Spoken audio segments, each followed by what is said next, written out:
Hey guys, இன்றைக்கி நான் மரவள்ளிக்கிழங்கு டாப்பியாக்கோ இதை வச்சு ஒரு சும்மா அது எப்படி பண்ணுறேன்னு பாருங்கள். சும்மா பாயில் பண்ணிவிட்டு தேங்காய் பனவெல்லம் போட்டு சாப்பிட வேண்டியதுதான். இது ஃபஸ்ட்டு ஸ்கின் எடுக்கிறது கொஞ்சம் கஷ்டமாக இருக்கும்.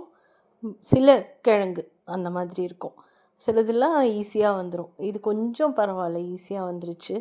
அந்த பிங்காக இருக்கிறதையும் சேர்த்து எடுத்துருங்க, அந்த பிங்க் இருக்கக்கூடாது. So just peel it off. It will come off. You should not keep the pink. It should also be removed. So இப்போ இதை நல்லா சின்னதாக நான் ஸ்லைஸியாக போட்டுக்கிறேன். அப்போ தான் அது கொஞ்சம் சாஃப்டாக இருக்கும்.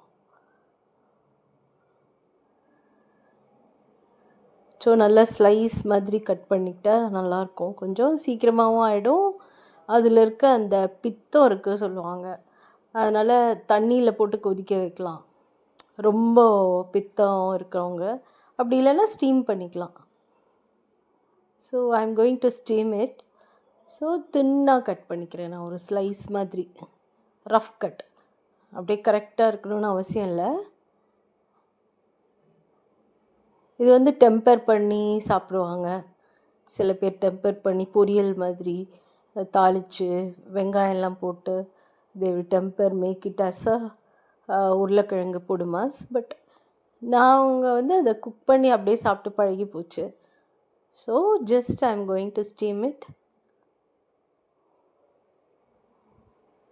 நல்லா இட்லி பாத்திரத்தில் தண்ணி வச்சு மேலே துணி போட்டு கொஞ்சம் ஹீட் ஆனதுக்கப்புறமா இந்த ஸ்லைசஸை அப்படியே போட்டுட்டு மூடி வச்சு ஒரு 10 to 15 minutes.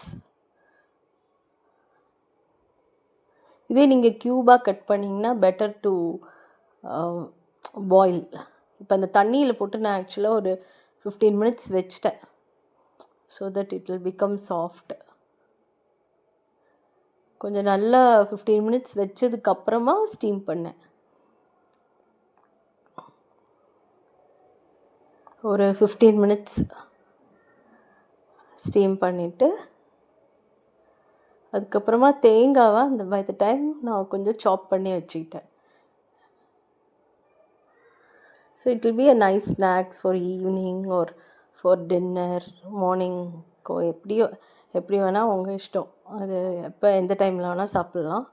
But better if you trying for the first time, better be in the morning.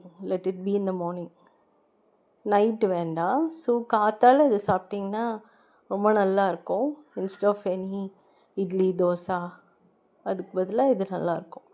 So இதுக்கு மேலே கொஞ்சம் தேங்காய் போட்டு மேலே பனவெல்லம், தட் இஸ் கருப்பட்டி, பாம் ஜாக்ரி, அது போட்டுக்கிட்டேன். உங்களுக்கு வேணால் கோக்னட் கிரேட் பண்ணி போட்டுக்கலாம். நான் சும்மா இப்படி குட்டி குட்டியாக சாப் பண்ணி போட்டுக்கிட்டேன். அதுதான் எனக்கு பிடிக்கும். ஸோ உங்களுக்கு வேணால் நல்லா கிரேட் பண்ணிக்கோங்க. ஸோ இது வேணால் ஒரு ஸ்பைஸியாக சாப்பிட்றவங்களுக்கு ஸ்பைஸியாக எடுத்து வச்சுருங்க. எனக்கு ஸ்வீட்டாக சாப்பிட தான் பிடிக்கும். ஸோ மேலே பாம் ஜாக்ரி போட்டு வேணும்னா நெய் போட்டுக்கலாம்.